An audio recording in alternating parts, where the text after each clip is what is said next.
And greetings, happy Tuesday. Welcome to the Steve Deace Show, here live and on demand on BlazeTV radio and podcast. I'm Steve Deace with Todd Erzin and Aaron McIntyre, representing Mr. Harrison Butker today. It's my civic duty. You know what? I told you. I'm wearing it tomorrow again. Good. Yep. I think it's just someone should just wear a Harrison Butker jersey like all this week. It's Harrison Butker week. Yeah, I'm good with that. I mean, as we approach the halfway point of the year, is he the leader in the clubhouse for Man of the year right now? Oh, sure. I think on he the is. Steve Deace Show. At least on this show he is. Yep. Yeah, I agree. All right. So we are also brought to you by our friends over at First Cup Coffee Company, who I also know appreciated what Harrison Butker had to say because they're not communists. In fact, they're patriotic, freedom-loving Americans that make one hella cup of coffee. And that's really why you want to go use them, not because they have your value system. That's the value added, but because they make one great cup of coffee. And if you want to try it today or try it again, go to firstcup.com, use the promo code DACE to get 10% off at firstcup.com. Promo code DACE to get 10% off. They put the roast date right there on every bag. You'll see it shipped to you within days of being roasted. And if you subscribe, you can also get a 10% discount for the life of the subscription at firstcup.com. Use the promo code DACE. Also this week on Blaze TV, coming up is episode 2, but episode 1 is up right now, and it is a humdinger. You don't want to miss it. It is fantastic. The new series is called The Cover-Up. It's expertly timed, given the demonic dissembling that we saw from the demonic dweeb himself, Anthony Fauci, yesterday. I'm sure that'll be highlighted in Aaron's montage here momentarily, and we will discuss henceforth. But Matt Kibbe and the crew at The Blaze here has done a fantastic job on the first episode of this series. It features Jay Bhattacharya, Scott Atlas, both names that you guys are very familiar with if you listen to this show or watch this show. Senator Rand Paul, heavily involved as well. You can go to BlazeTV. Or actually, you know what? Do this. Go to FauciCoverup.com. Do that instead. Go to FauciCoverup.com/Dace. That's FauciCoverup.com/Dace. If you use the code FauciLied, you'll get $30 off an annual subscription to Blaze TV. That's a huge discount. All right, that's 30% off. FauciCoverup.com/Blaze. Or /Dace. Forgot my last name for a second. FauciCoverup.com/Dace and use the code FauciLied. You do not want to miss this production. It is absolutely excellent. All right. Coming up at the bottom of the hour, Josh Hammer is going to join us, a good friend of us and the show, as we walk through what is now the legal process of appeal, the likelihood that Trump's going to prison. High, as I've been telling you for a year, but we'll find out what Josh says and what are the odds that this thing gets overturned on appeal. We'll get into all of that with Josh. We'll pretend like this is like a real legal proceeding for 10 minutes or so. It'll be adorable. And we'll discuss processes and appeals because it's not any of those things. These things. I was talking to you guys, overheard that you guys saw me on the phone when I came in this morning. I was talking to a good friend of mine, longtime friend of mine, worked throughout the entirety of the Trump administration at a high level. And we were just going back and forth, brainstorming, picking each other's brains about what, where things are at, what should happen next, what's going to happen next, how should we respond?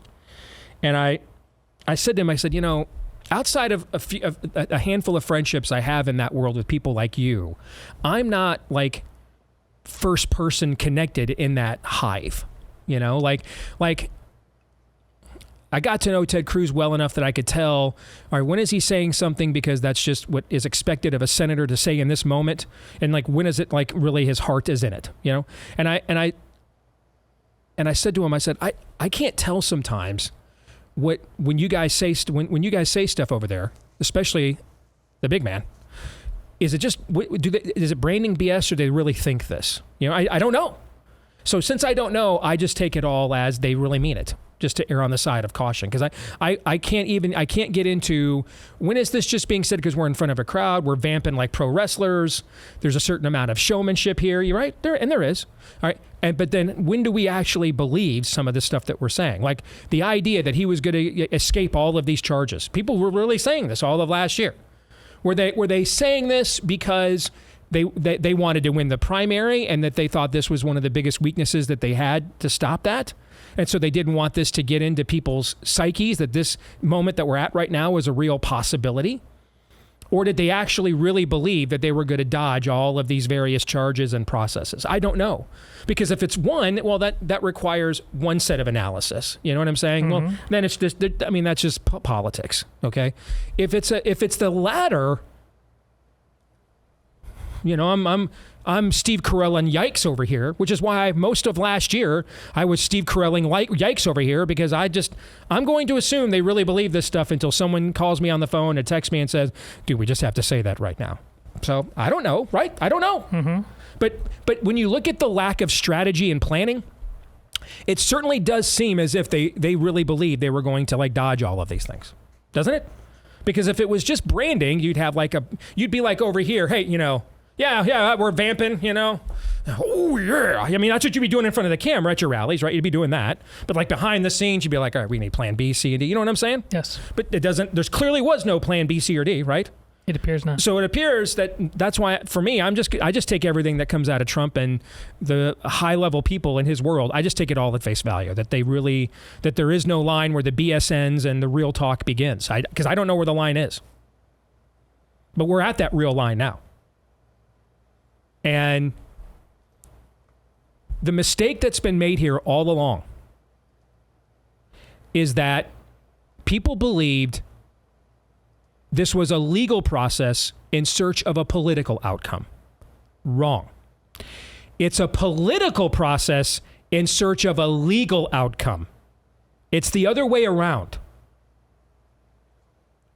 Meaning they are using the legal process to make it look official, what their political instincts want to do. And so the normies will look at that and say, oh, well, you know, they had a trial. I mean, everybody got to pick the jurors. I read online that one of the jurors said that Truth Social is the only place where he got his news from. And that is true. It was juror 2 or something, I think it was, answered in the questionnaire that Truth Social, and Twitter.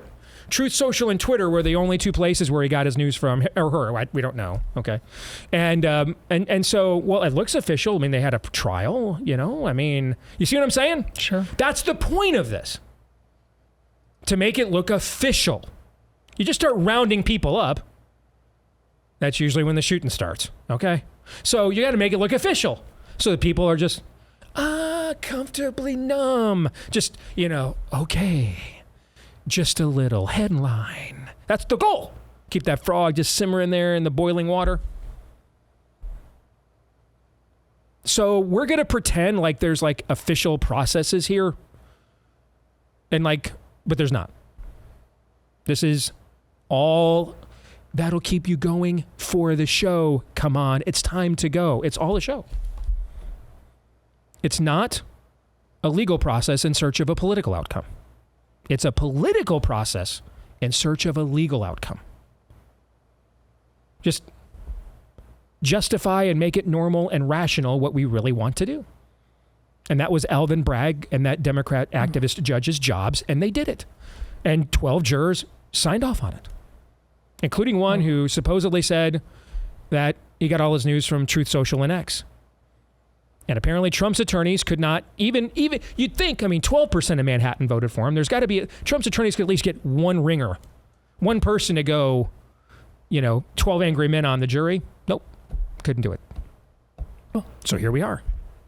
You're right about this, but the reason why Donald Trump can't get outside of just meaning what it appears that he's saying on this is because he is the show himself. And he blew this up when he came down that escalator. And it took a long time for people on both sides to understand what happened there. But that's why Donald Trump can't pivot, because he himself is also the show. And it worked in his favor beyond a lot of people's, including his own expectations. No question. And so now he can't get outside of that. And it did.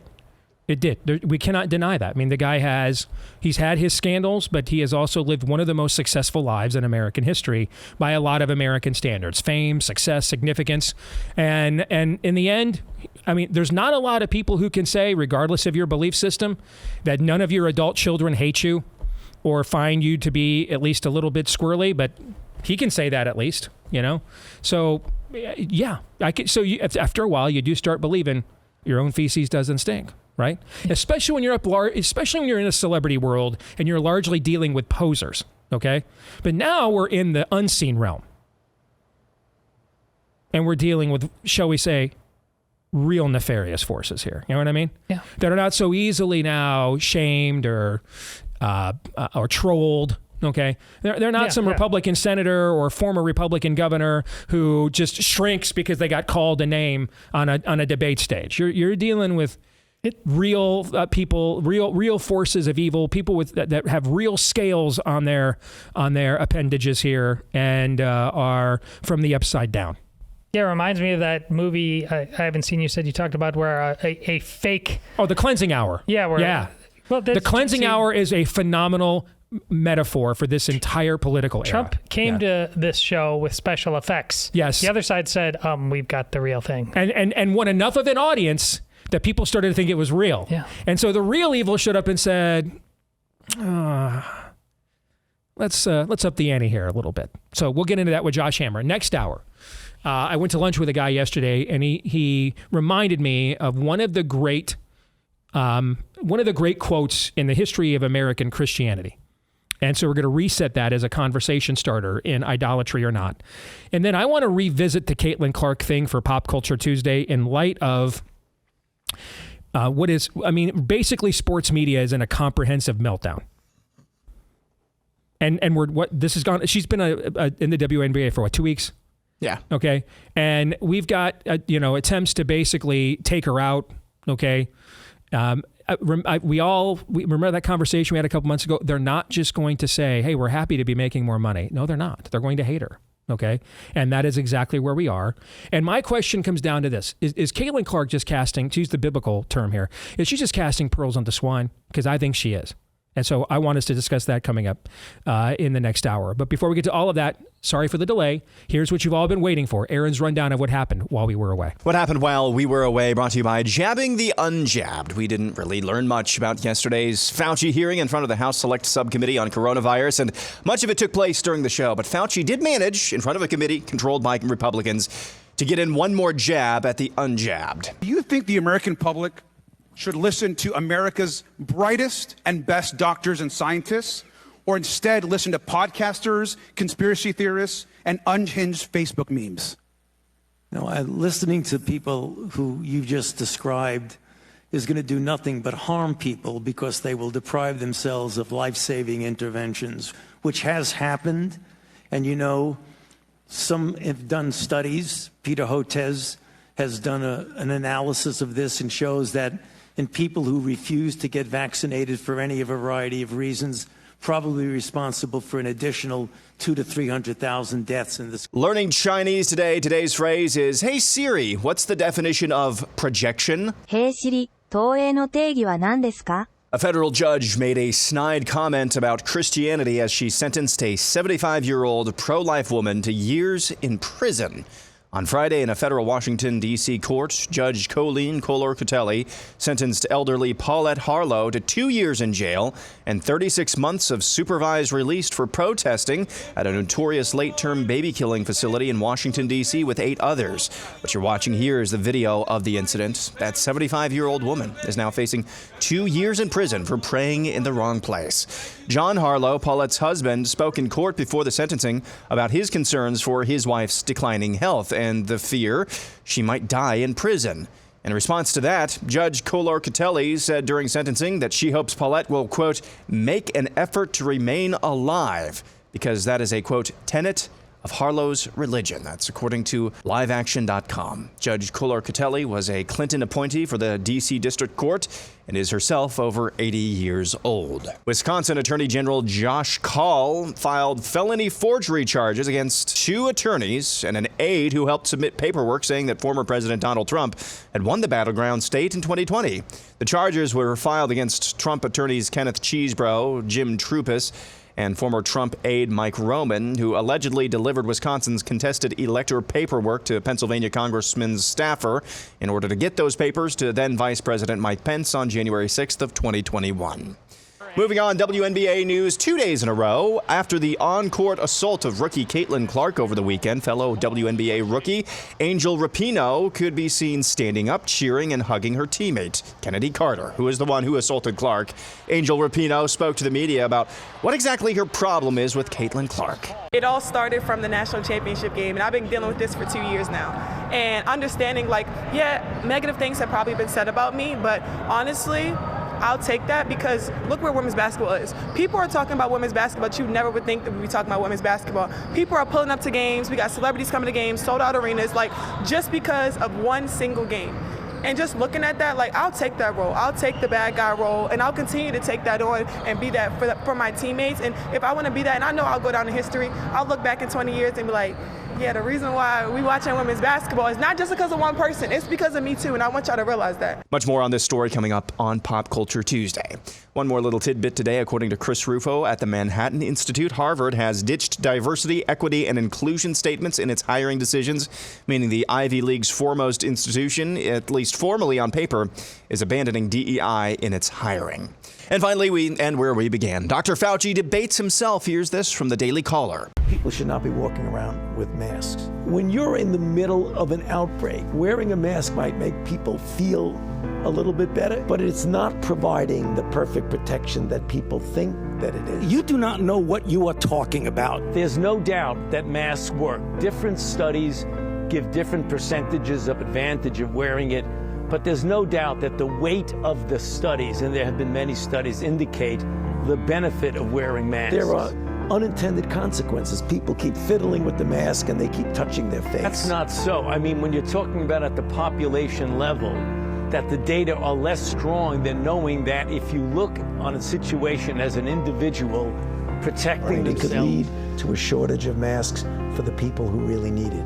And that's what happened while we were away. Aaron's montage is brought to you by our friends over at realestateagentsitrust.com. You know, there are those who lead and then there are those who follow. You want to make sure you get a real estate agent who is a leader, especially in these unprecedented times. Bing. In terms of, that used to mean something else when we first started talking about real estate agents. Now it means a bunch more things.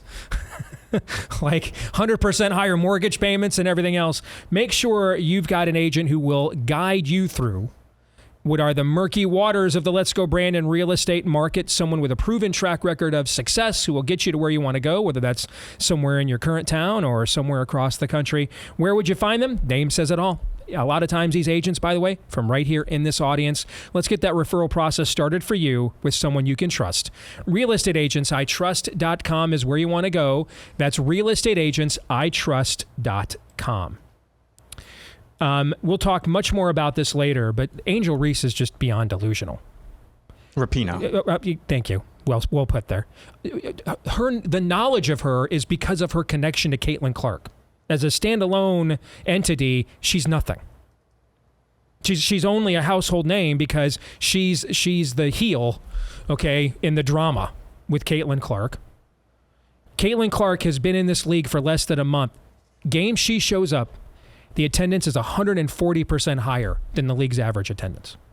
She's been in the league for less than a month. That the woman is beyond delusional. But that is symbolic of a lot of the current era of narcissism that just reigns really cross-generationally in our contemporary culture, fed by social media, where now everybody's a platform and everybody's a star, when really a lot of people, frankly, probably don't deserve either one of those things. The Wisconsin, yes, I'm going to get to Fauci, I promise, but I am ecstatic at this Wisconsin case. You know why? There's only one way to avoid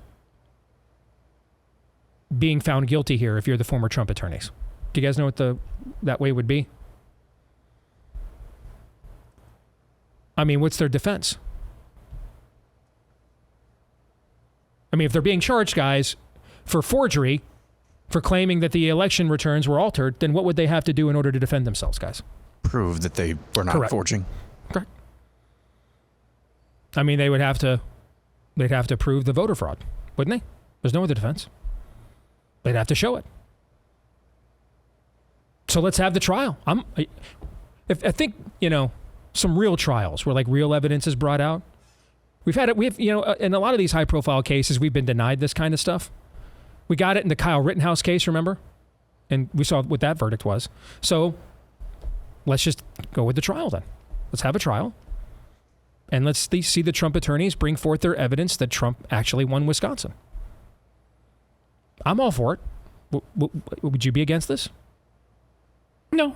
No? Not in theory, no. No. I mean, that's your only defense, really. Well, that's your only substantive defense. You could try other things. Well, it was political speech, blah, blah, blah, blah, blah. By the way, that's really not working. Well, let me rephrase. When Republicans try that defense in court, that's not working anywhere, is it? Well, it's just political. That's not working. Which is why I just got done saying in theory. Yeah. But in this case, you've got a chance. We don't have to do a Rudy Giuliani where I didn't plead guilty, but I didn't deny any guilt either. And I just let the court render its verdict, and so I could try to save public face while at the same time I've been convicted. We don't have to do any of that. If you're these Trump attorneys, and I say this as someone who continues to have many substantive questions about the 2020 election, but this to me is an opportunity for clarity. Let's have a trial. Let's do this. And let's see the state bring forth its evidence that Joe Biden won, and let's see the Trump attorneys bring forth the evidence that he did not. I don't see a downside to this. Well, outside of the downside is the timing. I mean, why you've asked us about many. Why now? Oh, sure, right. Why now? I mean, the convention there is in like 6 weeks. Yeah. So of course, I think this thing starts in September. In this case, but I could go the other way. I mean, if you were the Trump attorneys that were claiming this, why weren't you suing the state of Wisconsin for election fraud so that we could have done this earlier? You see, I could have. You know what I'm saying? I pointed this out on Twitter this morning. Or X, I keep forgetting to call it X. There are several fault lines in our culture right now that are real and meaningful. Left and right, globalist and populist, Christian and pagan. None of these fault lines are insignificant. Mm-hmm. They're all existential. But I do not think they're the ultimate fault line in the culture. The ultimate fault line is people who really want to know what objective truth is and then act on it. I mean, even in the Christian pagan fault line, plenty of Christian churches, I'll just pick on my evangelicals for a minute. Plenty of Christian evangelical churches proclaiming sola scriptura, and yet they go out there and self-edit the scriptures. What will be preached? What can you handle? What will be taught? I mean, we cannot do anything that would make you anything less than comfortable and nice. And so therefore, you get a bunch of Christians who don't act on the word of God because they've not been discipled by it. They don't know what it is. I mean, I was with a good friend of mine a few weeks ago. We were going through the final chapter of Nehemiah, and I just read it out loud, and it blew his mind. He'd never heard any of it. And I ripped out their beards, and I beat these people, and I told the pagans if they come back to try to turn the Sabbath into a marketplace again, I will lay my hands on you, which is a nice way of saying I'm kicking your ass, okay? And I'm just reading this out loud, and I'm watching this dude's face, and it's just like, it's like when you try to keep your kids gluten-free and sugar-free, and you told them that cake was bad for you, and then grandma gave them cake once, and they feel betrayed, like, you told me cake was bad, okay? That's the look that he had on his face. He was like, this might be the greatest scripture verse I've ever heard. How come no one's ever shared it with me? Precisely because you would act on it. That's why. And we can't have that. The churches don't want that either, by and large. They want you nice, comfortable, and writing checks. That's what they want. So that's how they self-edit the scriptures. So even in the Christian versus pagan debate, the ultimate fault line there is who really is interested in what objective truth actually is. I am. Grow up in a household where you're not sure, is this the day my dad's coming home, he's going to hang out with us, or he's going to beat my mom? Is this the day I'm going to move to another school, move to another state, and I don't know why? You learn, man, to cling to cling to objective truth, to want to know, to zealously want to know what is objectively true. That's me. And I'm okay if the truth is bad. I just need to know what it is. So by all means, let's have the trial in Wisconsin tomorrow, in fact, and let's put it on TV and let's see what everybody's got. Explain to us why the people in Milwaukee County seemingly didn't know what the drop box deadline was in the U.S. Postal Service, but the people at every nearby county did. Maybe there is an explanation. I'd like to see it, wouldn't you? Sure. And if you're going to make, and on the other hand, the Trump attorneys now, they get to bring out their evidence at the exact same time. Let's do this, man. Let's roll. Let's have it tomorrow. Now, some of you may be stunned I haven't spent this entire half an hour talking about Fauci. And there's a reason for that. Somebody asked me last night if I was anxious to get on the air and talk about this. I said, not really. Feels like I've done this before many times. I mean, being associated with the Republican Party, man.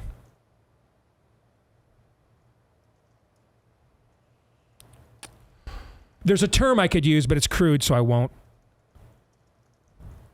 Now, let's just say it's a term for when the mood is right and both you and the spouse are like, let's get it on. And something just breaks in. You guys know what term I'm talking about, right? You know what I'm going for. Certain kind of block. That is what it's like being associated with the Republican Party. Just that hearing yesterday was an unmitigated disaster. Spirit of the age got everything it wanted.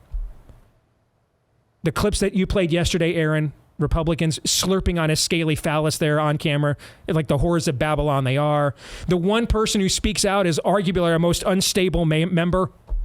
So we can't use any of these clips to our advantage. Anything she says, we can't use, okay? Because she's just as inclined to go cat fight or leave her husband again. I mean, so we don't know. I mean, or maybe our most unstable member is the one who gets it, so we're screwed. We can't use her as the cudgel, okay, to get into the process. We'd have been better off if that never happened yesterday. Never.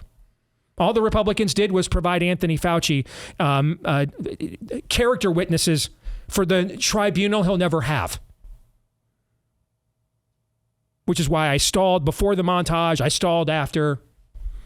Just beyond pointless. As Robin Williams once put it, discussing Richard Nixon's nether regions and Good Morning Vietnam, soft and shallow and serves no purpose. That was that. That was negative. That went against us. Nothing happened. Nothing good. Demons in hell literally laughed. They soiled themselves laughing at us. And ultimately, the real problem here is a culture that won't have tribunals over this stuff. That's the real problem here. Because any previous generation of this country, we would have had to have tribunals to avoid civil unrest. But again, I've become comfortably numb. So the dissembling continues, and the people that we have to vote for to save America again are the aiders and abettors and collaborators of our demise. Now, I really don't have much to say about it. I don't. Except this. And I've said this a lot in recent months because sadly it's needed to be said a lot. Be comforted, hell exists. Be comforted. Do not condemn God as a loving God that hell exists. Understand it's an expression of his love. And that just as the cross is the final word on the grace of God, the existence of hell is the final word on his justice. Because it is very clear we are not capable of justice here, topside.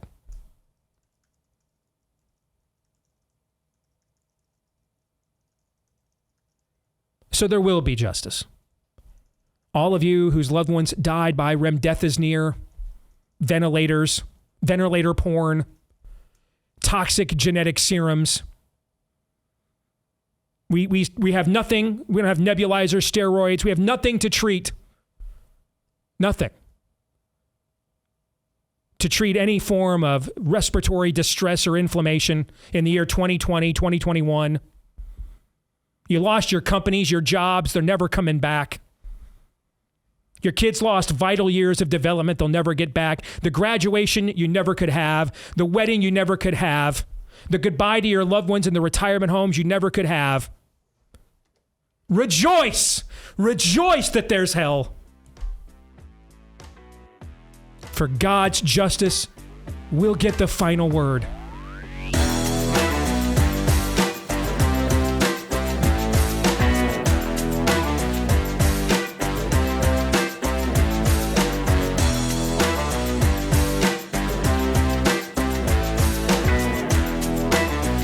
one thing that Fauci's demonic dissembling did yesterday, and then his Republican simps slurping all over his scaly phallus for much of that hearing, reminded us yet again, we're largely just on our own here. All right? I mean, the cavalry's not coming, man. And if something comes into your town that sounds like the cavalry, it's probably coming for you. All right? So we're on our own, by and large. There's no justice here, and most of the people that you're going to elect to, quote-unquote, save America are as useful as mammary glands on a bull. Okay? So in that case, take as much control over your fate. Our word this year is dominion. That's our theme for the year. Take as much control over your fate as you can. Exercise as much of your dominion as you can. Jace Medical is one of the ways that you can do that. Get the Jace case to get a backup of some of the most important medications ever created. Things like doxycycline, amoxicillin. You're talking about venerable antibiotics who you never know when the next award-winning drug might be on the chopping block for it's dangerous, just a few years after we gave it a Nobel Prize. You can also now expand your Jace case to customize it to your existing medications as well. And folks, this is really helpful when you're dealing with loved ones. If they're on Medicaid or Medicare, they're wards of the state here. So get them a backup of the meds they need just in case. Get the Jace case. See what I did there? All right, go to jacemedical.com, JASE. JaceMedical.com is where you want to go. Enter the code DACE at checkout for a discount on your order. That's JaceMedical.com. Use the code DACE at checkout for the discount at JaceMedical.com. All right, let's welcome in a good friend of the show. Needs no introduction to many of you. Our good buddy, Josh Hammer. Good to see you again, brother. How are you? Steve, it was great to see you in person out in Iowa recently. It's great to join your program as always. Indeed, we had a fun dinner. Great to meet your new wife, and she's both very lovely and very nice. So you way outkicked your coverage there, brother. So congratulations on that. Thank you very much. I appreciate it. All right, so let's get to the matter at hand, shall we? The last time we had you on, and I'm not bringing this up, all right, to fling poo at you, but to make a larger point that I think I just made a few minutes ago that I think we should stress again. You expressed some contrarian optimism looking at the jury pool for this New York case, okay? And sometimes when we deal with matters that we have an inordinate amount of expertise, as you do, I mean, you have served as a clerk on a court of appeals. You have written, constitutional scholarship. I mean, you are very decorated in this area. You sometimes, I think, see things as they're supposed to be because of the realm, because that's how the process is supposed to work. And I think from the very beginning, and it's why I've been sitting on this show screaming. And I think some people just thought I was doing it because I preferred Ron DeSantis, and it's not the only reason I was doing it. That the whole goal here is they're going to find him guilty of something by hook or by crook. They're not going to strike out on all these processes, and they're going to put him in prison, and they're going to do it. And it's because I think a lot of us on the right thought that this was a legal process in search of a political outcome. Okay? No. It's a political process in search of a legal outcome.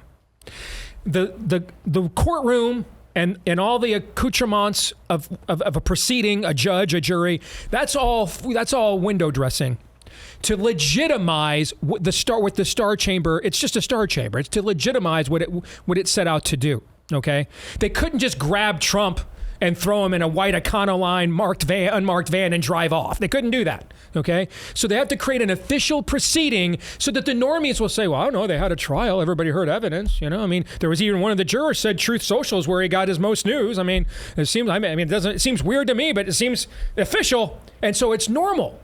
Grabbing Trump off the street would make people lose their poop. Okay? Like bowels would be emptied in the streets if that happened. Having a trial, and it's a slow trial that goes on for weeks, and there's even the court rendering drawings we're used to, and, well, yeah, okay, cool. And I'm walking through O'Hare Airport, one of the busiest in the world, right as the verdict's coming down. No one cares. No one's talking about it. No one's looking at their phones. Just another Friday afternoon in America, man. I got places to go. Or Thursday afternoon, I should say. And I think that's why evidence, none of it mattered.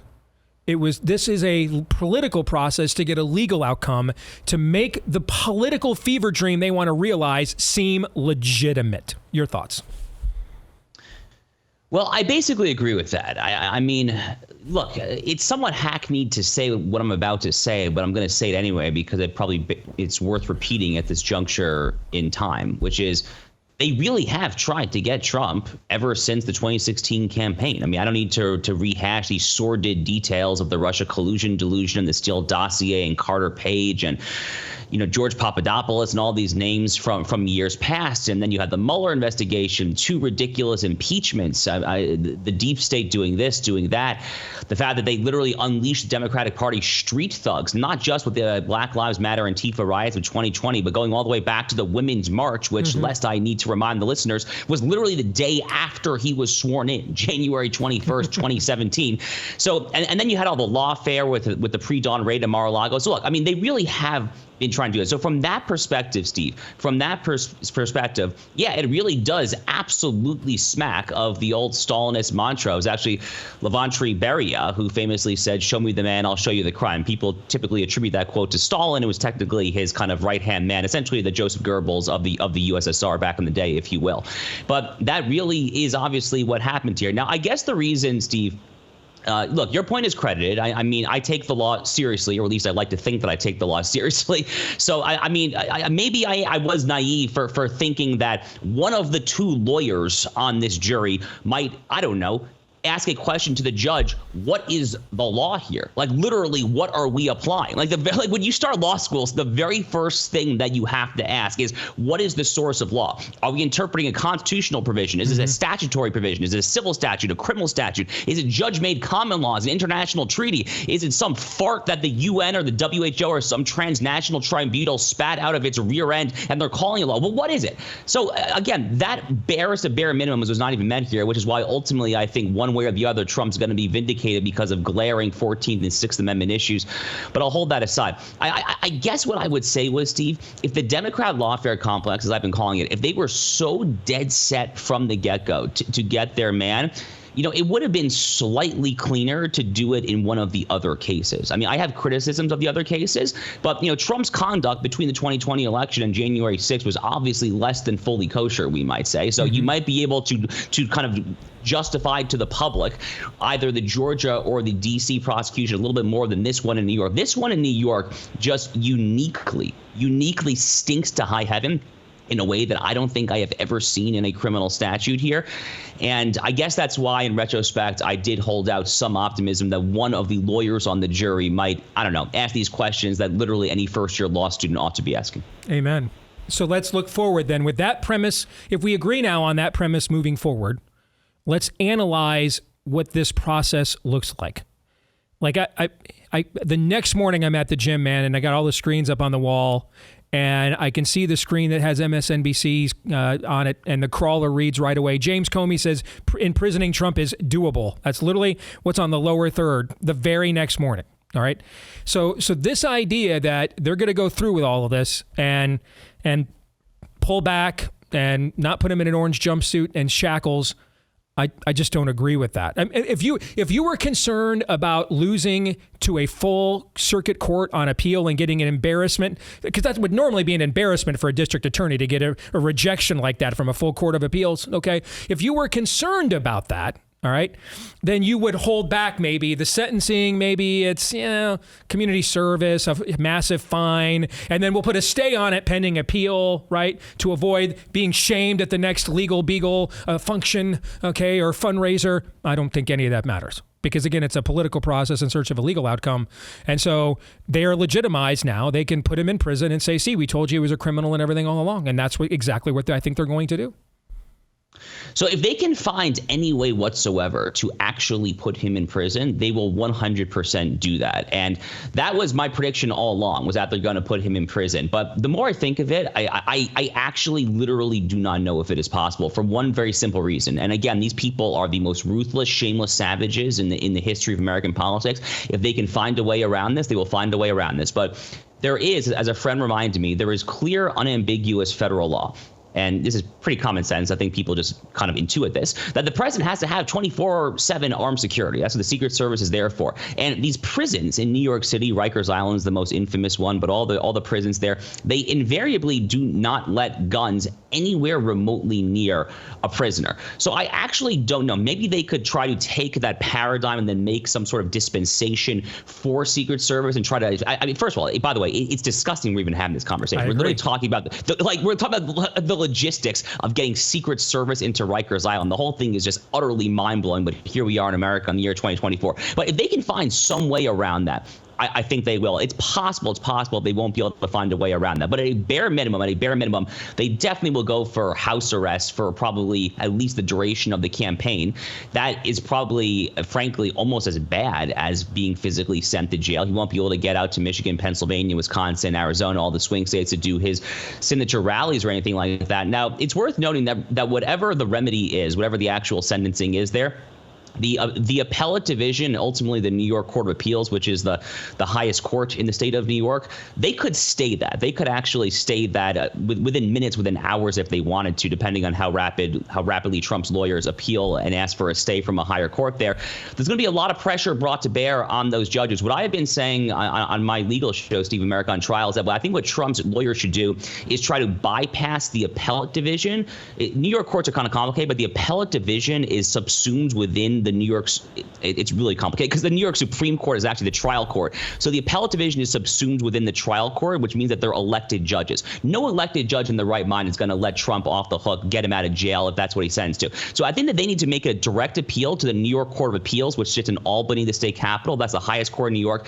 That's who we need to ultimately bear the pressure to at least stay if it's an incarceration, God forbid, or a home sentencing. I don't know if it's going to work, but that's where we are, I guess. A name you and I both know, and of course our entire audience does. Mark Levin has been advocating doing what happened with Bush v. Gore and trying to go immediately to the Supreme Court. If I remember that case, though, that they had to wait until the Florida State Supreme Court ruled on this, and then they were able to bypass and go directly to that. I don't know if that applies here. I don't know. I'm asking you as the attorney. Yeah, so Steve, it was actually our mutual friend Daniel Horowitz who flagged this for me. I had missed Mark saying it, but I respect Mark's innovative thinking here. He's been sounding the alarm on this, and I'm intuitively sympathetic to it. I mean, it makes a lot of intuitive sense that the highest court in the land, in a situation of this magnitude in a presidential election year, it makes sense that they should just kind of hop in and vindicate him. So I actually posed this question to one of my right-wing lawyer group chats, for lack of a better description. These are smart, accomplished people, some former Supreme Court clerks for some of the conservative justices.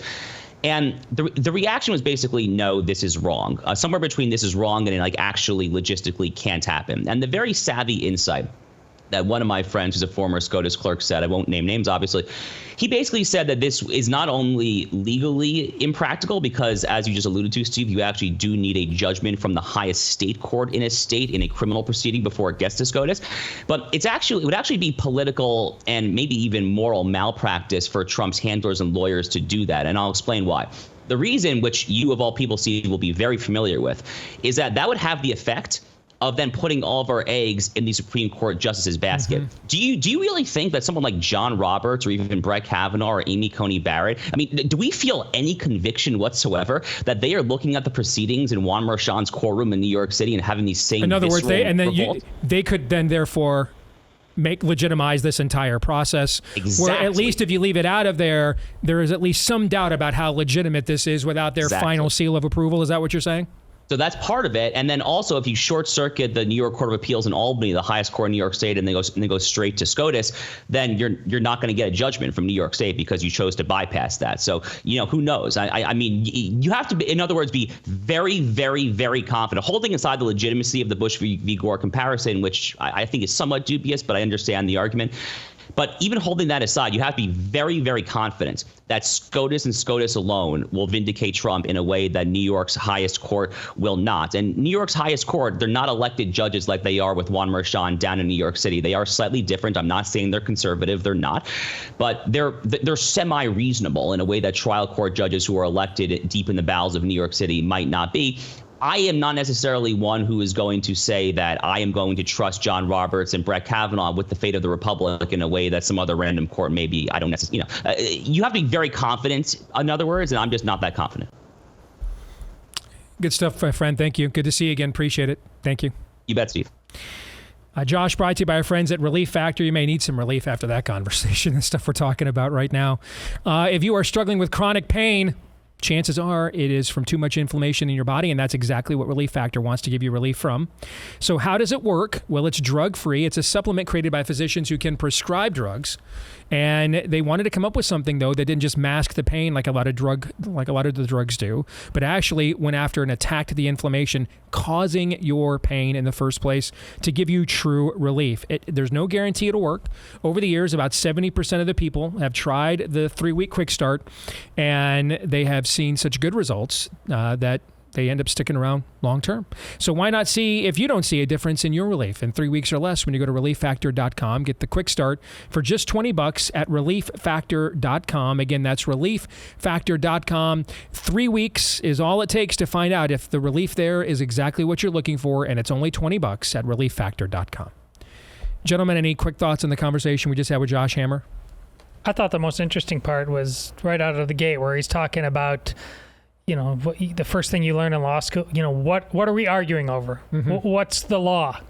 And that he's asking every day, like his professional career now, like that's become so ambiguous. Yeah. It's like, what are we doing here?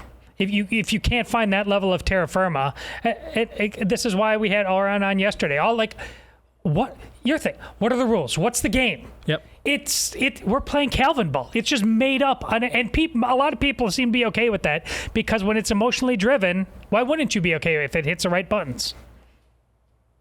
I don't know if y'all read when your kids were young the series of books. If you give a moose a muffin, if you give a mouse a cookie, there's a whole range of. Eventually, the lesson of that the book series is if you give a rodent or an animal any level of affection, eventually that rodent or animal is going to move into your house and is going to be taking a dump on the toilet and asking you for toilet paper. That wasn't a storyline, but that's kind of the message of the books, or at least that's the eisegetical message that I read into the books.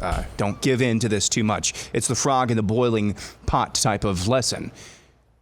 Back when the Brett Kavanaugh hoax was constructed, did you ever imagine, even back then, that was 2018, 6 years ago, something like that, did you ever imagine we'd be getting to this point with the lawfare in this country? I know that wasn't lawfare, but that was the beginning of the hoaxes. Yep. That's just 6 years. We're talking about whether or not Secret Service can go to Rikers Island, guys. Goodness gracious. I can't add anything to that. Hour 2 is next.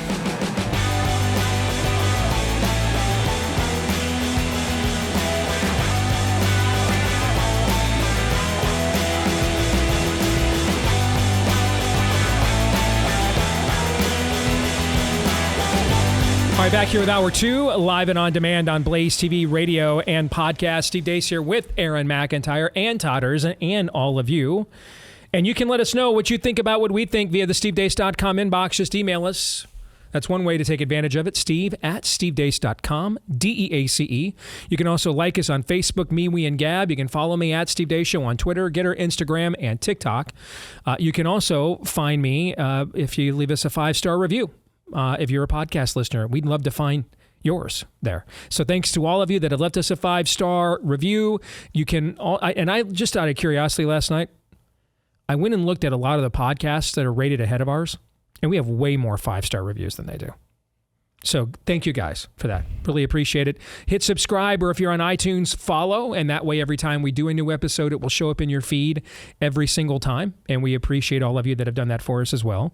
We also really appreciate our friends at the Freedom Project Academy. If you are looking for your Dunkirk outlet, right? We had this whole conversation about preparing, especially in places where there is school choice now, about a mass exodus, but if we bring what's left of the remnant out there on the beaches of France, is the civilian fleet there ready to help us all escape, or are we just going to get shot and blown up out there, right? Well, Freedom Project Academy is one of the biggest boats in the water coming to the rescue, okay? They do a phenomenal job with K through 12 Judeo-Christian education, fully accredited, and you will not be taught Marxism and how to think. You'll be taught, classical curriculum and then encouraged how to think. Critically think. That's what they do there. They offer live, on-demand homeschool courses for students K through 12. I've seen it work firsthand with my own son for a couple of years. Plus, I know the folks that helped put this school together. We fought alongside each other against Common Core back in the day. So if you want to get a free information packet, or you're like, sold right now, get 10% off your tuition when you enroll at freedomforschool.com. That's FOR, freedomforschool.com. Head over there right now at freedomforschool.com. All right, you guys ready for idolatry or not this week? Think so. Yeah. So Charles Finney is an interesting figure in America's Christian history. You'll find some people that in some denominational settings will kind of go, and then you'll find others that will be like, the Kool-Aid guy just broke through the sign. Oh, yeah. Okay. But the role of influence that he has played in the history of the American church is not in dispute. It is not. He helped inspire the founding of the Salvation Army. He helped. He was at the forefront of the last Great Awakening in American history. And on December 4th, 1873, he wrote an article that was published by the Independent of New York. Ironically enough, the very place where we're talking about there is no justice, there is no legal process. They can just round people up and arrest them and put them on show trials. We just had that conversation with Josh Hammer like 10 minutes ago, right? Okay. It was not always this way, however, within the state of New York. They once published articles from people like Charles Finney, who was the head of Oberlin College, in fact. And the article that he wrote for the Independent of New York on December 4th, 1873 was called The Decay of Conscience. And I had lunch with an interesting fella here yesterday, and he brought this up to me. And I'd heard about this article years ago, and I'd completely forgotten about it. I went home and looked it up. And there's much to say in this piece that I think is extremely pertinent to the era in which we live. But there is one section in particular that I think we should discuss. And this is kind of the crescendo of Finney's piece. He writes these words: "If immorality prevails in the land, the fault is ours in a great degree." Now, who's the our he's talking about? He says that in the next line. "If there is a decay of conscience, the pulpit is responsible for it. If the public press lacks moral discrimination, the pulpit is responsible for it. If the church is degenerate and worldly, the pulpit is responsible for it. If the world loses its interest in religion, the pulpit is responsible for it. If Satan rules in our halls of legislation, the pulpit is responsible for it. If our politics become so corrupt that the very foundations of our government are ready to fail away, the pulpit is responsible for it. Let us not ignore this fact, my dear brethren, but let us lay it to heart and be thoroughly awake to our responsibility in respect to the morals of this nation." And again, that article was last week in First Things describing Negative World. Nope. That was written December 4th, 1873 in the Independent of New York by Charles Finney. I know, well, let me not say I know. I'll throw it out there for questioning, but I'm pretty confident all three of us are going to land on this. Do any of us substantively disagree with anything Charles Finney wrote in this article, particularly the section here that I just shared with the audience back on December 4th, 1873? Do we disagree with it substantively? Do we disagree with its premise at all? Nope. No. Okay. I thought that would be the case, but you know what happens when you assume. So just like we did with Josh last segment, now that we're all starting from the same premise, that we agree with the premise of what he is surmising. I think that we need to discuss this then from an idolatry perspective. Because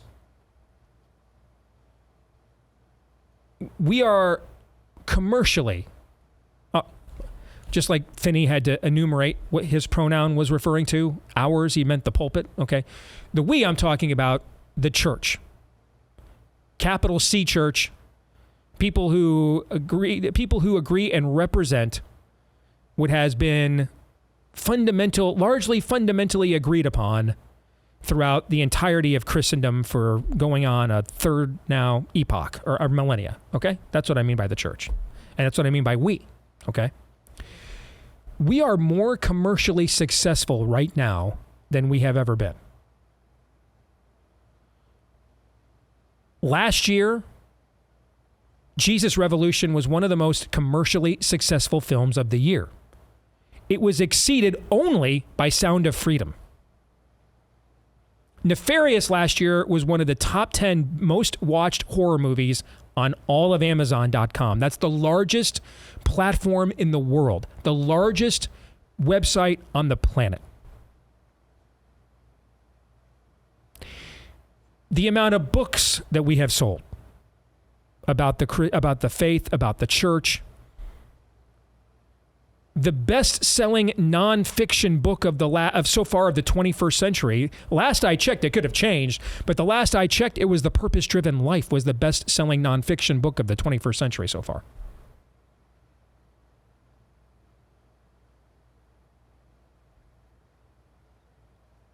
How many podcasts do we have? We don't have per capita the best church attendance in American history, not by a long shot.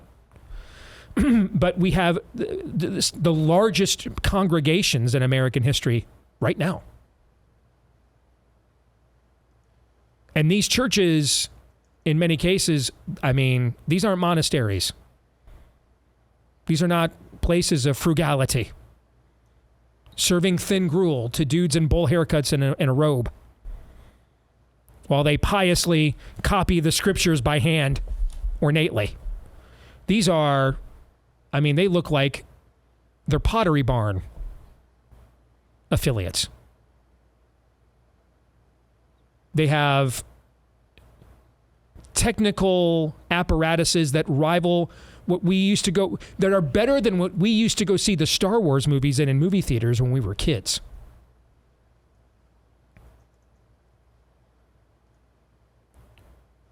So on one hand, the church is as commercially successful in America as it has ever been. And yet on the other hand, it has the least amount of influence that it's ever had. Anybody want to debate me on that or take issue with that? Nope. No. So we're all on the same premise so far, right? Right. Okay. So that leaves two options. Two, as far as I can tell. And as I go through this, I'll stop every time to make sure we're still all tracking together or someone needs to take issue with something that's being asserted, okay? So far we agree with the premise of what Finney wrote. You guys agree with the fact that we have as much commercial success maybe than we've ever had, and the least in the church, but yet the least amount of influence culturally that we've ever had to go with it, okay? Third premise then. That leaves really only two options to explain this. Heresy or idolatry. With me so far? That the church has largely become apostate or has fallen into some form of idolatry that has the effect of becoming apostasy, but it's not, its premise isn't apostate, if that makes sense. Yeah, I gotcha. Okay. With me so far, Aaron? Yes. There's room for those circles to overlap. Correct. Yes, there is. Okay. So let's start with heresy. Do we have some heresies that abound in our era right now? Well, the prosperity gospel, all three of us would agree, heresy, correct? Mm-hmm. Correct? Yes. Okay. And for a lot of Americans, when a lot of what they have seen from Christianity over the last 30 years, how many people, let's do this. Who's more known to the average normie? John MacArthur or Benny Hinn? Benny Hinn. Benny Hinn. Who's more known to the average normie? John Piper or Benny Hinn? Benny Hinn. Who's more known to the average normie, Jack Hibbs or Benny Hinn? Benny Hinn. Yeah, we could probably do this with almost every leading figure, could we not? So, heresy is playing a role here. It's a percentage of the formula. Yes. Okay. The debate then becomes, what percentage is it? Or the other factor we need to consider is the heresy what is driving this, or is the heresy like the prosperity gospel, has it taken root as a result of this? All right. So in other words, is the heresy driving the idolatry? Because we're going to look at that factor here next. Or is the idolatry driving the heresy? Okay. So let's table those questions for a second. Everybody, we're all still on the same page? Think so, yeah. Okay. So any other obvious heresy that you can think of that is popular or driving the church that's unique to this era right now? Homosexuality. Okay. So the rainbow jihad. Yeah, and it's being welcomed in love is love. Okay. God is speaking with a comma, not a period. Yep. It's an outcrop of, what is it, Marcionism? Old Testament, different than the New Testament. Yeah. Or that, different God, I should say. Yeah, exactly. Okay. But, okay, that's another one too. Okay. I agree. That's a good one too. Anything else that's unique to this era? I mean, the disagreements among certain people claiming to be sects of Christianity and things of that nature have been going on for hundreds of years and predate this era, okay? So what's unique to this particular era? Rainbow wokeness and the prosperity gospel. Those would be kind of the Isengard and Mordor here? Sure. Yeah. Okay. Let's talk about the idolatry then. Because I don't think, even though we all agreed that the average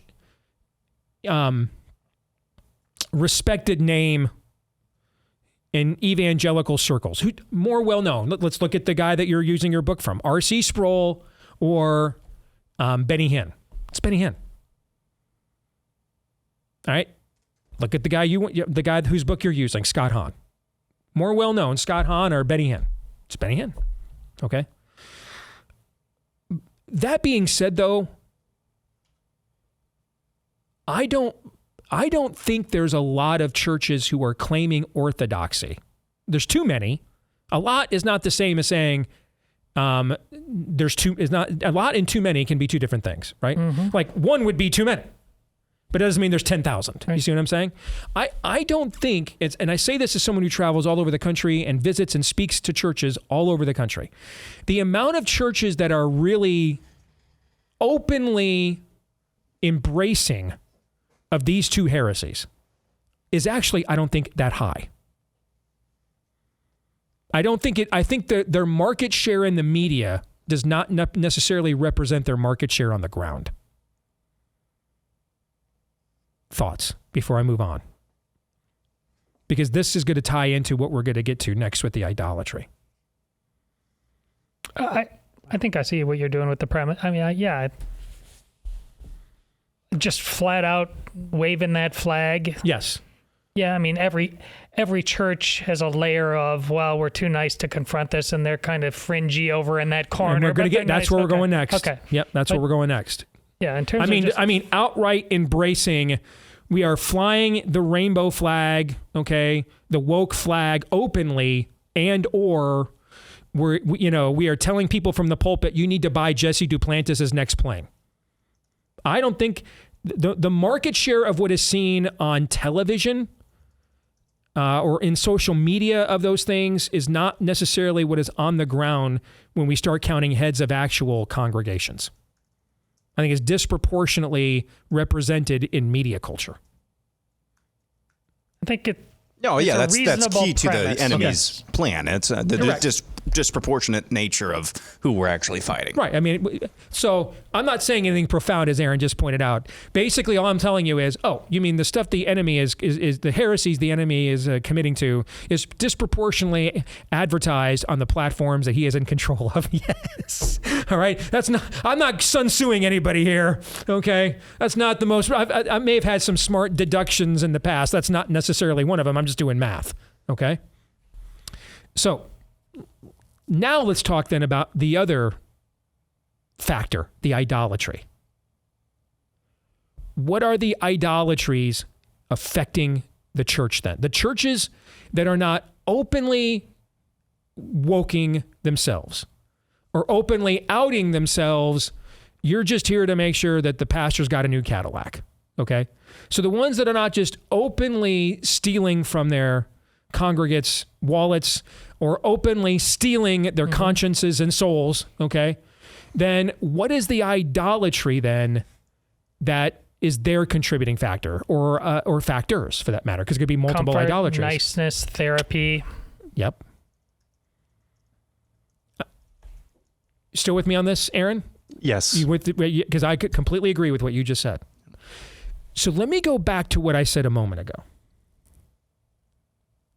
We all agreed we're successfully peddling more wares than ever before in the church, right? Mm-hmm. There could have been other eras of the church that could have been more commercially successful, but that just wasn't one of their driving forces. You know what I'm saying? Mm-hmm. Like a William Booth or a Charles Finney or a Jonathan Edwards were not writing books to get on a New York Times bestseller list. Doesn't mean they hated success and turned money down, but they thought they prophetically had something to say, and so that was the primary purpose of what they did. And if it found commercial success, it was an accident, basically. See what I'm saying? Yeah. Okay. So other eras could have been commercially successful, but that just wasn't necessarily one of the aims or goals of what they were trying to do. You know why? We should ask why. Were they like better people? Or maybe it's because they had so much influence in the culture already that false choice just wasn't necessary. Then you have to think about it. Up until the 50s, the movies and comic books consulted the Hays Code about what you could actually publish and put on screen. What was the Hays Code? The church. The church was the Hays Code. They literally went to the church. Hey, is this villain too dark? Can we put this on screen? What do you guys think? Are you gonna protest us if you do? They literally did this well into the 50s.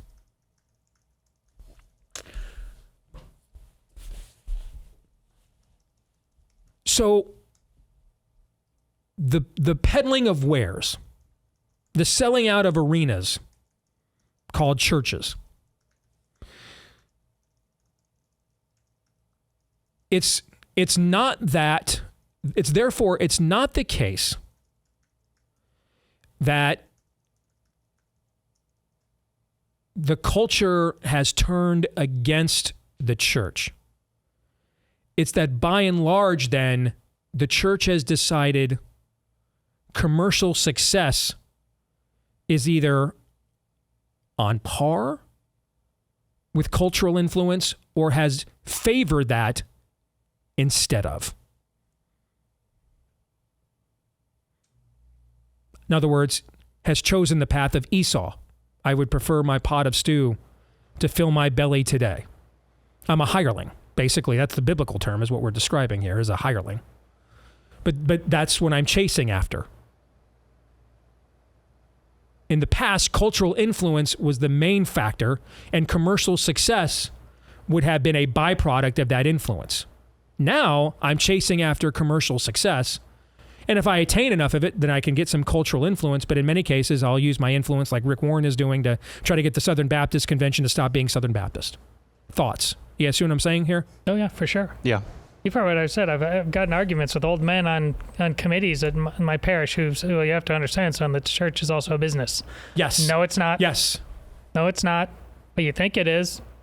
And now you're a senior citizen. You're one of the elder statesmen. People are coming to for financial advice. See, Steve, your use of, I was familiar with the name Charles Finney, but 1873, is that what you pointed out to me? Yeah. This is even more, the connective tissue is more prophetic than at least you've let on so far.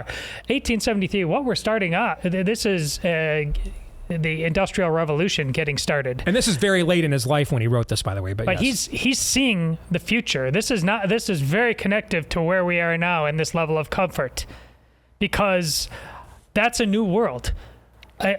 all of human history up until that point was largely agrarian. Industrial revolution, people pouring into the cities. What developed in earnest with a lot of good intentions because of people pouring into the cities? Public education. Public schools, now defended even to this day. Teachers lionized. We send our kids there because it's daycare, because it's comfortable. And the money that we might have to spend otherwise on a different kind of education, we get to do on the stuff that we want to do, and houses, cars, vacations, etc., etc. I not only am I sold on what you're talking about, I don't think you have any, and not that you wouldn't have if you didn't, passing it off to us, but you've set the stage for something far larger. Yes, I've heard homilies over the years from priest after priest after priest. Because of my kids and following on soccer, we go to mass across the country. And if you just happen to get on the wrong Sunday, and they'll spend more time on anything else than on making sure you understand the financials and the budget. Folks, yes, the Pottery Barn illusion you made too. I don't say this word because I don't think it's real idolatry. They have us right where they want us, and we don't want to go anywhere because ignorance is bliss, Cypher. So if you're in a suburban, let's say you're soft woke. You're not openly woke, but you're not willing to confront it at the same time.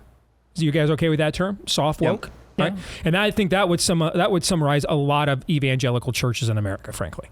Okay? So maybe you don't have a BLM flag and a rainbow flag, but you're not confronting any of that. And your pastor said nothing when Roe v. Wade was overturned, but when a drug addict died of an overdose, he wanted to make sure everyone knew we're not racist here.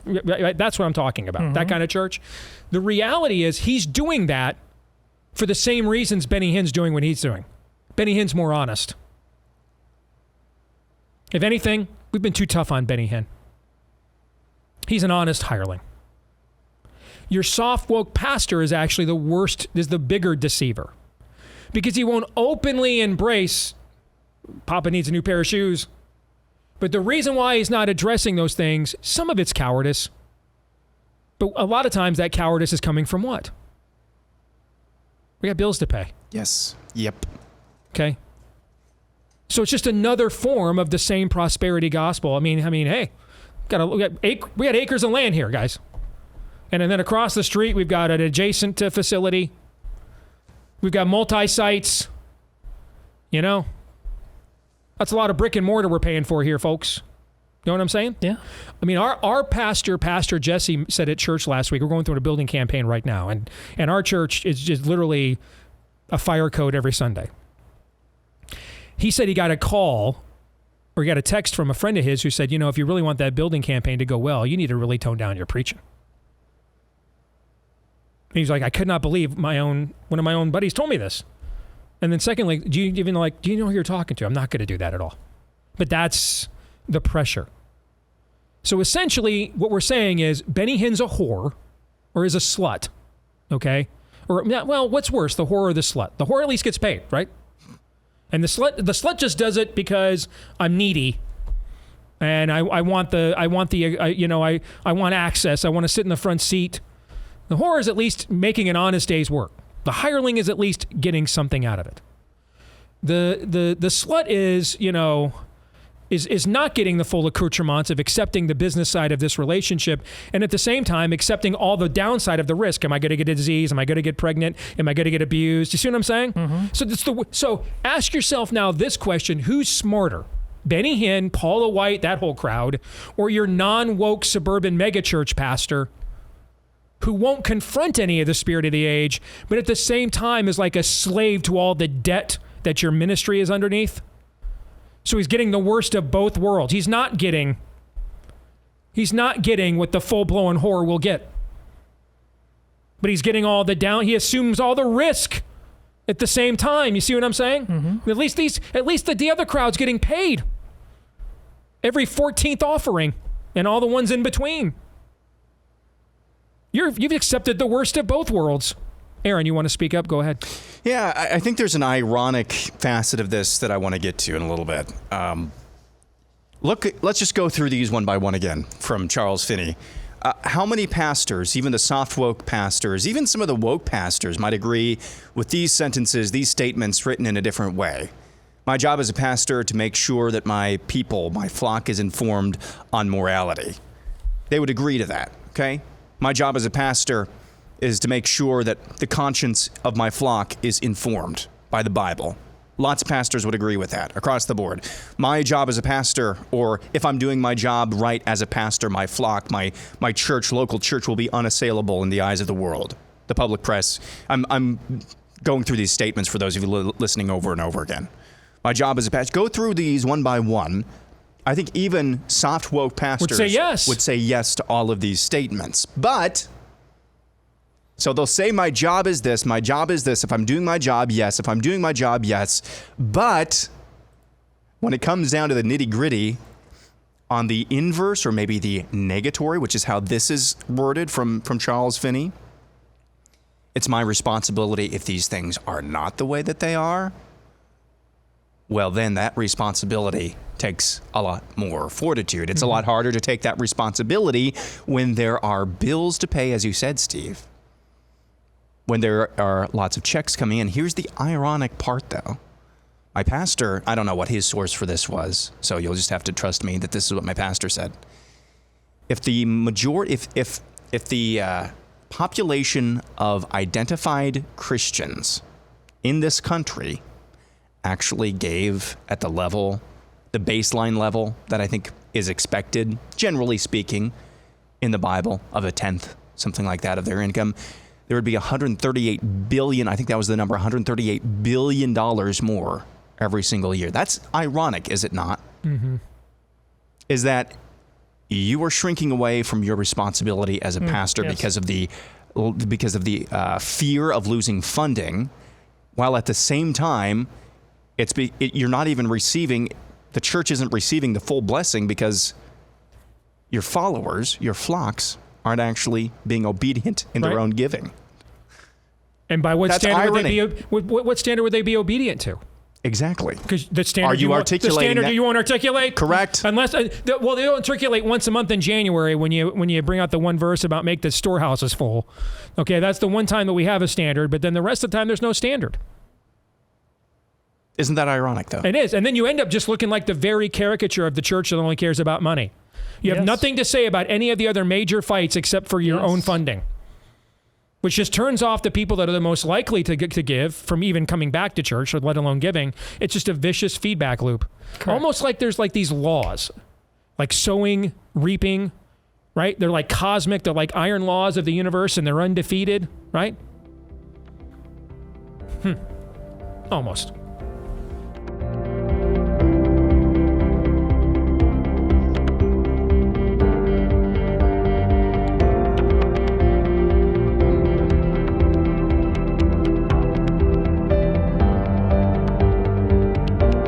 Well, as a lot of you know, America's colleges and universities today are less concerned with critical thinking than they are with indoctrination.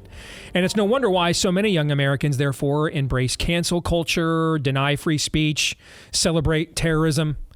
That's why I'm happy to report there is a college where students debate ideas openly and honestly, where they pursue truth together with their professors, and where America's great heritage of liberty is still studied and revered.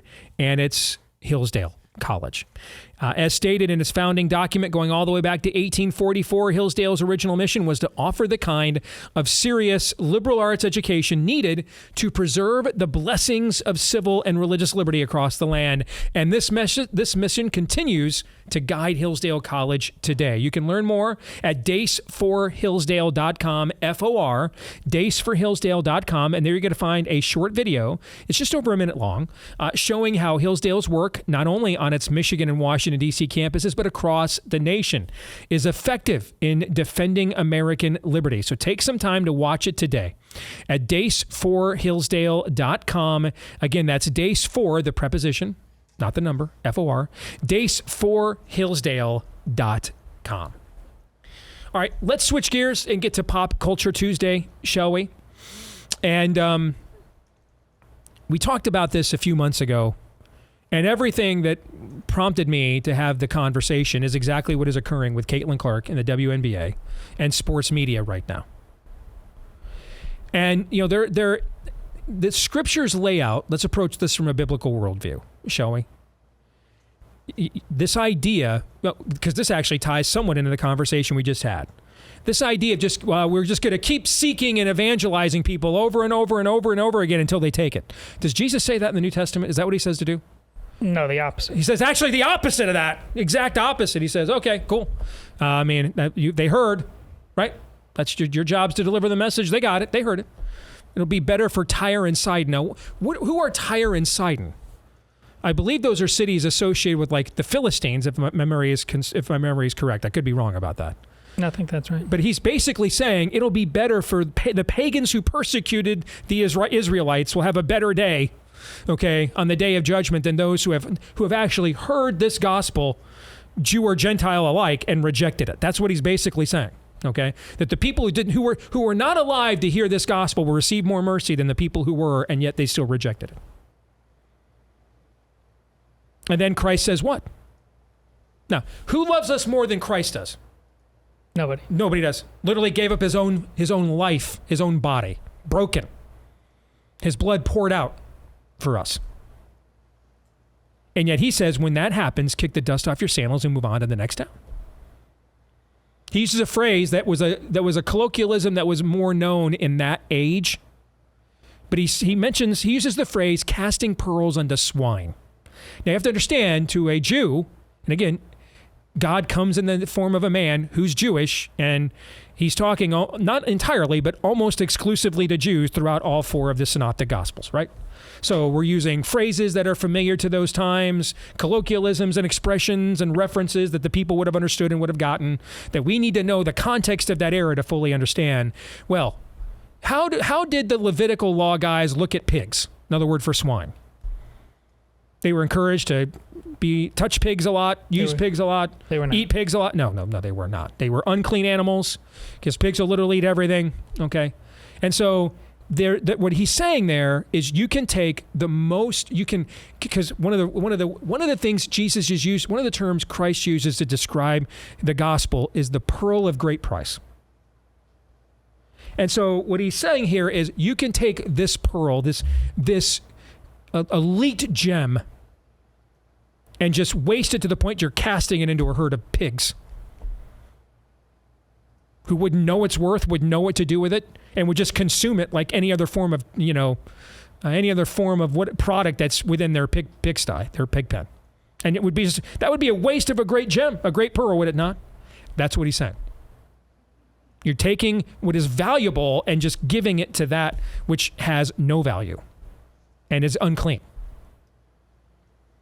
And so there is a line between sending Jonah to Nineveh, because they were unclean, they were uncircumcised, right? Mm-hmm. So sending the Jewish prophet to the uncircumcised Gentile, there's a line between doing that. But was Jonah told, just stay amongst the pagans forever until they finally get this or give you a tithe check? Is that what he was told?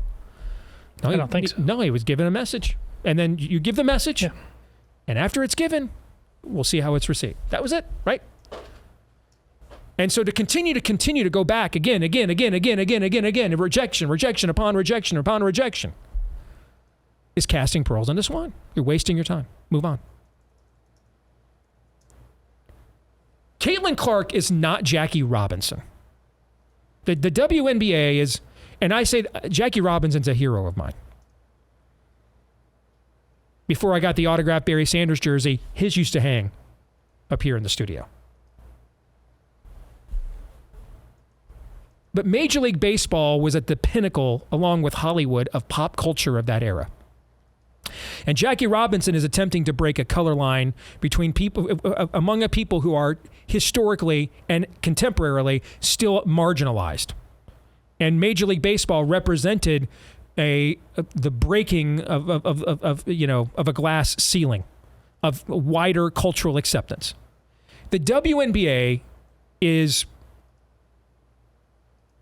a zit on the sports arse. It has No value, no meaning. It's largely a subsidy of the NBA to be politically correct. It's basically a haven for racialists and lesbians. And almost no one can name 3 players in the league.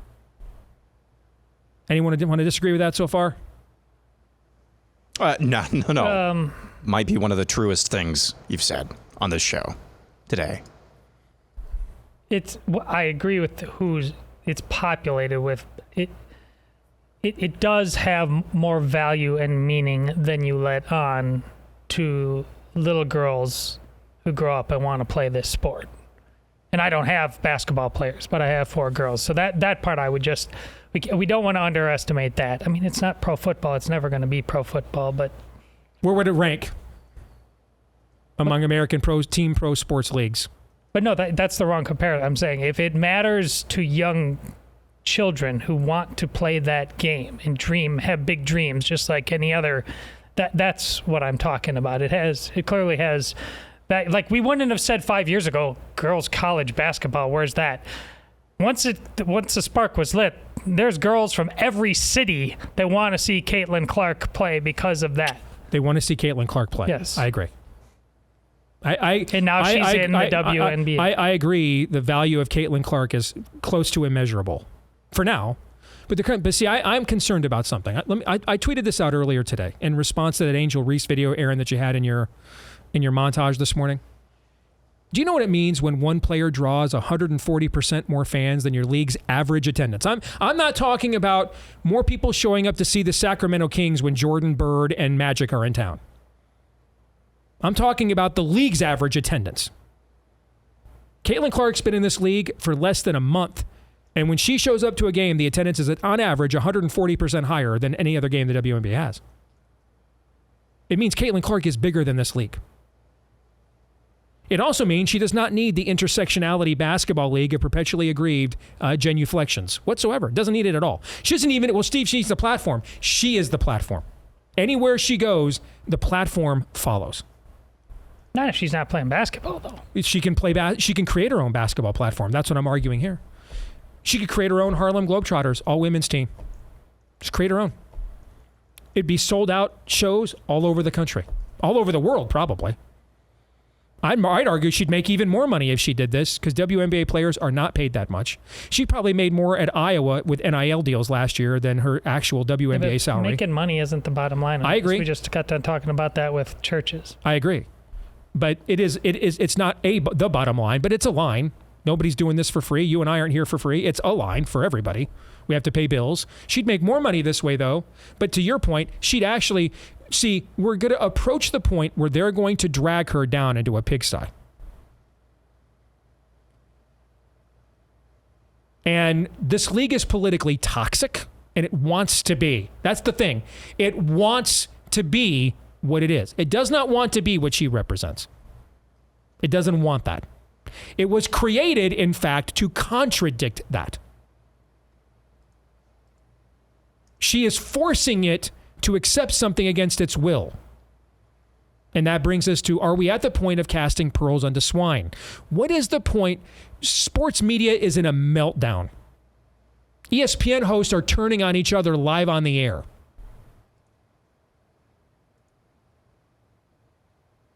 And I'm not talking like performatively.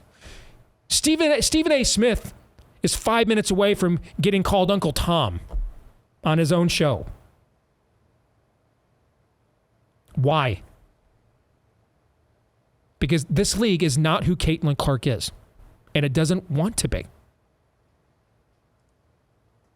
And what happens if you cast pearls on the swine long enough, the toxicity builds that there's going to be companies and corporations that are going to say, just name's a lightning rod, man. That platform is bringing her down. First of all, she could have gone back to Iowa for another year. Some of this would have still gone on, but she is such a towering figure in women's college basketball that it would not be to the extent of what's happening here. Secondly, if she just created her own, she could frankly start her own league if she wanted to, but just she became like a basketball ambassador. Did her own all-star team, barnstorming team, and then waited and competed in the Olympics for her country if she wanted to, she'd be untainted. None of this toxicity would get on her whatsoever.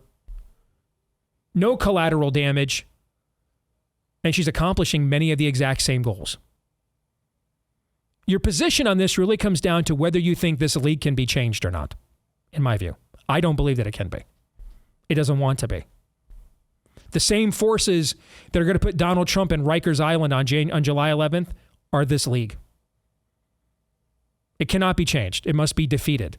There's never going to be a price point where they're like the rest of the golfers who are like, okay, we're not sure about this young Kabbalah Asian guy, but we're all making a crap ton more money than ever before, so we good. Who cares if he's going to beat us by 10 strokes every major Sunday? Eighth place is now paying what first place paid 20 years ago, plus inflation. That's never going to happen to these people. Victimology is the religion. It's the identity. I think a month in, she's already at casting pearls onto swine. At least to the point it's debatable. And it's only going to get worse. None of her teammates even came to her aid.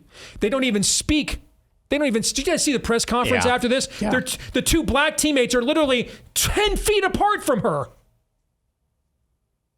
For what? For what? There's no great cause here. Yeah, of course there is. That's not true. Well, I'm going to let you debate that and have that point in a second after I talk about Eden Pure.